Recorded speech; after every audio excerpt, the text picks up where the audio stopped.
नमस्कार, ताजा तहरीन खबरों में आपका स्वागत है। चलिए नजर डालते हैं आज की हेडलाइंस पर। गृह मंत्रालय का राज्यों के मुख्य सचिवों को पत्र, लॉकडाउन के दिशा निर्देशों में और न दे छूट। भारत भी WHO से कोरोना वायरस की उत्पत्ति की मांगेगा जानकारी। आर्थिक पैकेज से निराश है पी चिदम्बरम, बोले सरकार 10 लाख करोड़ के राजकोषीय प्रोत्साहन पैकेज का करे ऐलान।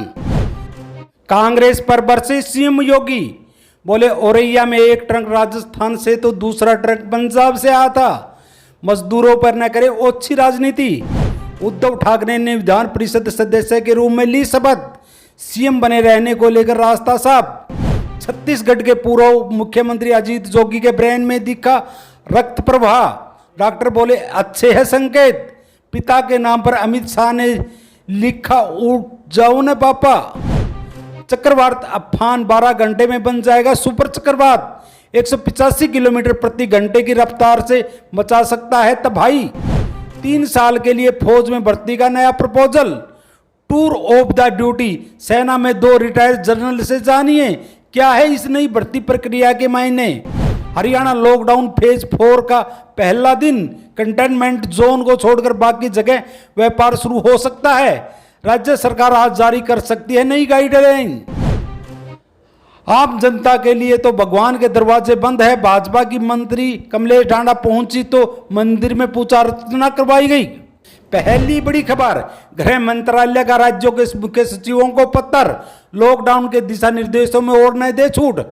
कोई भी राज्य या केंद्र शासित प्रदेश देश में 31 मई तक के लिए जारी लॉकडाउन के दिशा निर्देशों में और रियायत नहीं देगा। सभी राज्यों और केंद्र शासित प्रदेशों के मुख्य सचिव को रविवार रात को लिखे पत्र में मुख्य सचिव अजय भल्ला ने कहा कि चौथे चरण के दिशा निर्देश को प्रधानमंत्री नरेंद्र मोदी की सभी मुख्यमंत्रियों के साथ 11 मई को हुई बैठक के बाद सभी बातों को ध्यान में रखते हुए जारी किया गया है। हालांकि राज्य और केंद्र शासित प्रदेश क्षेत्र की स्थिति के आकलन के आधार पर विभिन्न क्षेत्रों में अन्य गतिविधियों को प्रतिबंधित कर सकते हैं या आवश्यकता होने पर कुछ और भी प्रतिबंध लगा सकते हैं। भल्ला ने कहा कि नए दिशा निर्देश सोमवार से लागू हो गए हैं। दूसरी बड़ी खबर, भारत भी WHO से कोरोना वायरस की उत्पत्ति की जानकारी मांगेगा। भारत जिनेवा में विश्व स्वास्थ्य संगठन WHO के 2 दिन के अहम सम्मेलन में हिस्सा ले रहे 60 देशों की उस मांग का समर्थन करेगा जिसमें कोविड-19 संकट की वैश्विक प्रतिक्रिया प्रणाली का निष्पक्ष, स्वतंत्र और समग्र आकलन किए जाने और घातक संक्रमण का पशुजन्य स्रोत का पता लगाने की बात है।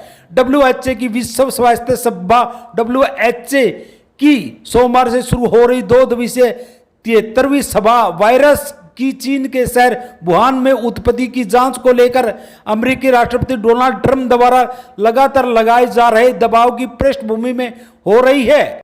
तीसरी बड़ी खबर, आर्थिक पैकेज से निराश है पी चिदम्बरम, बोले सरकार 10 लाख करोड़ के राजकोषीय प्रोत्साहन पैकेज का करे ऐलान।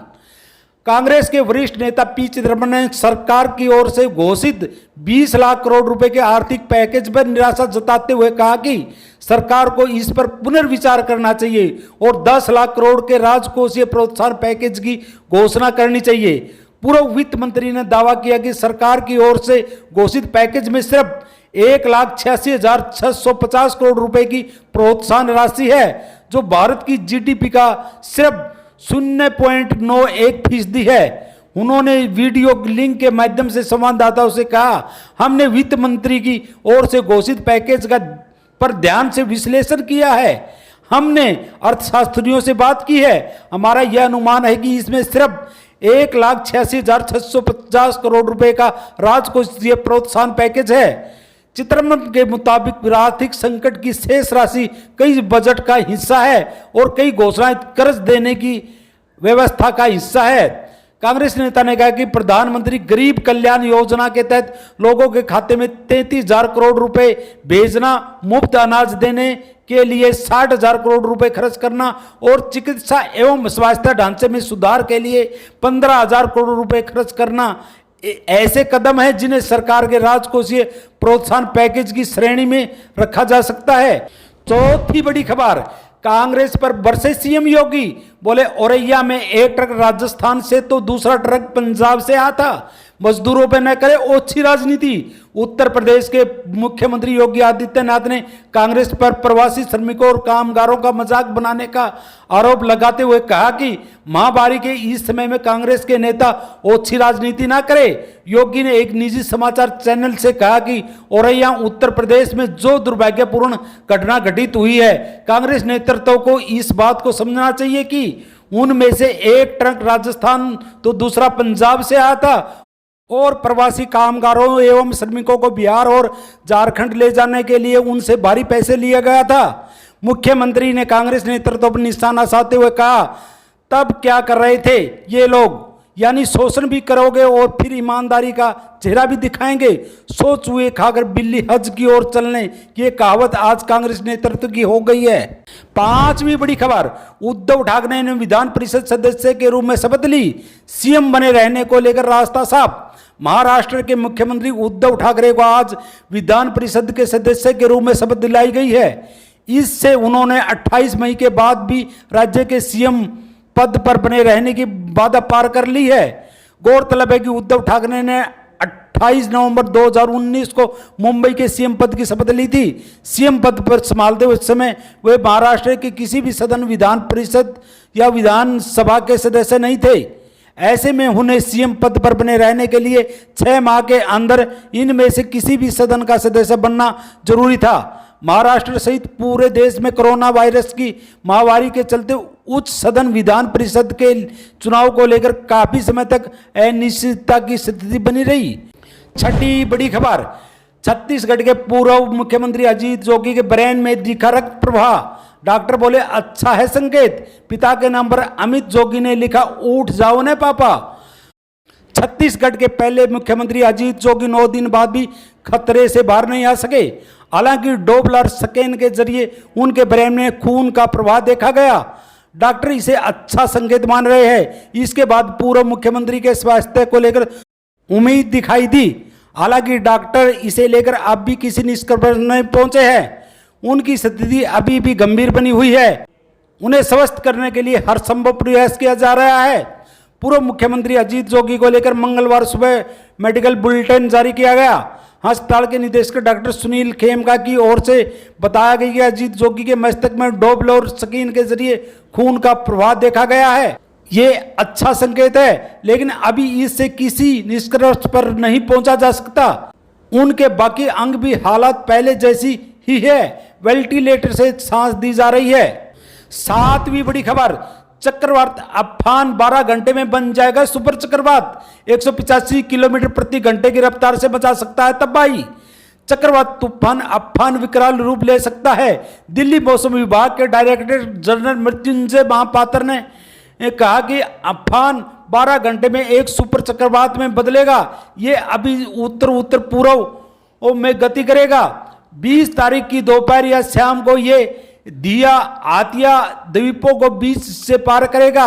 इस दौरान उनकी गति 155 से 165 किलोमीटर प्रति घंटे रहेगी और गंभीर होने पर 185 किलोमीटर प्रति घंटा हो सकती है। चक्रवात तूफान अम्फान से सोमवार को बेहद विकराल रूप ले लिया और इसके चलते अब उड़ीसा के तटीय इलाकों में तेज हवाओं के चलने के साथ ही भारी बारिश हो सकती है। इस चेतावनी के बाद राज्य सरकार 11 लाख लोगों को उन इलाकों में से निकालने की तैयारी में जुट गई है। आठवीं बड़ी खबर, 3 साल के लिए फौज में भर्ती का नया proposal, tour of the duty. सेना के 2 रिटायर्ड जनरल से जानिए क्या है इस नई भर्ती प्रक्रिया के मायने। भारतीय सेना भर्ती से जुड़ा एक नया प्रपोजल लेकर आई है। नाम दिया है टूर ऑफ द ड्यूटी, जिसमें 3 साल के लिए आम युवाओं को सेना में बतौर ऑफिसर और जवान एंट्री दी जाएगी। इससे लेकर कुछ बातें अब तक साफ है। इसी टूर ऑफ द ड्यूटी को बेहतर समझा रहे हैं 2 रिटायर्ड लेफ्टिनेंट जनरल सैयद अत्ता हनैन सेना की भर्ती के अपने स्टैंड पर है और इनसे कभी समझौता नहीं किया है। मैन पावर की अहमियत से लवरेज 130 करोड़ लोगों वाली मजबूत भारतीय सेना को हमेशा जरूरत होती है। 9वीं बड़ी खबर, हरियाणा लॉकडाउन फेज 4 का पहला दिन, कंटेनमेंट जोन को छोड़कर बाकी जगह व्यापार शुरू हो सकता है। राज्य सरकार आज जारी कर सकती है नई गाइडलाइन। हरियाणा में लॉकडाउन फेज 4 का पहला दिन है। केंद्र सरकार ने नई गाइडलाइन जारी कर दी है। हरियाणा सरकार इस संबंध में कभी भी प्रदेश के लिए गाइडलाइन जारी कर सकती है। हरियाणा सरकार कंटेनमेंट जोन को छोड़कर बाकी सभी जगह व्यापारिक गतिविधियां शुरू कर सकती है। इस संबंध में हरियाणा सरकार पीएम को भी सुझाव दे सकती है। कहा जा रहा है कि हरियाणा में 100% इंडस्ट्री चालू हो सकती है। इसके लिए सभी डिप्टी कमिश्नर डीसी को तैयारी करने को कह दिया गया है। लॉकडाउन 4 में भी सोशल डिस्टेंसिंग का पूरा पालन किया जाएगा। हरियाणा के गृह मंत्री अनिल विज कह चुके हैं कि लॉकडाउन के चौथा चरण को बढ़ाने के लिए प्रधानमंत्री नरेंद्र मोदी ने राज्यों के मुख्यमंत्रियों से वीडियो कॉन्फ्रेंसिंग के माध्यम से सुझाव मांगे थे, जिस पर पूरे हरियाणा ने कंटेनमेंट जोन को छोड़कर अन्य क्षेत्रों में वाणिज्य गतिविधियां शुरू करने का सुझाव दिया था। विज ने कहा कि इस संकट में हमें जिंदगी भी बचानी है और व्यापार को भी बढ़ाना है। 10वीं बड़ी खबर, हरियाणा आम जनता के लिए तो भगवान के दरवाजे बंद है। भाजपा की मंत्री कमलेश ढांडा पहुंची तो मंदिर में पूजा अर्चना करवाई गई। कोरोना वायरस के चलते एक तरफ तो पूरे भारत में मंदिरों के कपाट बंद है, लेकिन कैथल में अजब ही नजारा देखने को मिला। यहाँ के शिव शक्ति धाम मंदिर के कपाट यूं तो आम जनता के लिए बंद है, लेकिन जैसे ही भाजपा की महिला एवं बाल विकास राज्य मंत्री कमलेश ढांडा पहुंचे तो मंदिर के कपाट भी खुल गए और विशेष पूजा अर्चना कराई गई। इसका वीडियो भी बनाया गया। अब यह वीडियो सोशल मीडिया पर वायरल हो रहा है, जिसमें लोग निंदा कर रहे हैं। अभी तक मंत्री कमलेश ढांडा का कोई बयान नहीं आया है। मंदिर के पुजारी प्रेम शंकर शास्त्री का कहना है कि हमने सोशल डिस्टेंसिंग का पालन करते हुए पूजा आयोजित की थी। यूं तो मंदिर लॉकडाउन के दौरान से ही बंद है। मामला रविवार को राज्य मंत्री कमलेश ढांडा कुरुक्षेत्र रोड स्थित शिव शक्ति धाम मंदिर में जरूरतमंद लोगों को राशन मुहैया करवाने पहुंची थी। इस दौरान मंदिर के कपाट खुलवाए गए और पूजा अर्चना आयोजित की गई। इसी तरह देश दुनिया की खबर देखने के लिए चैनल को सब्सक्राइब करें। सबसे पहले खबर देखने के लिए घंटी के बटन को दबाएं। मिलते हैं अगले वीडियो में नई खबर के साथ। धन्यवाद।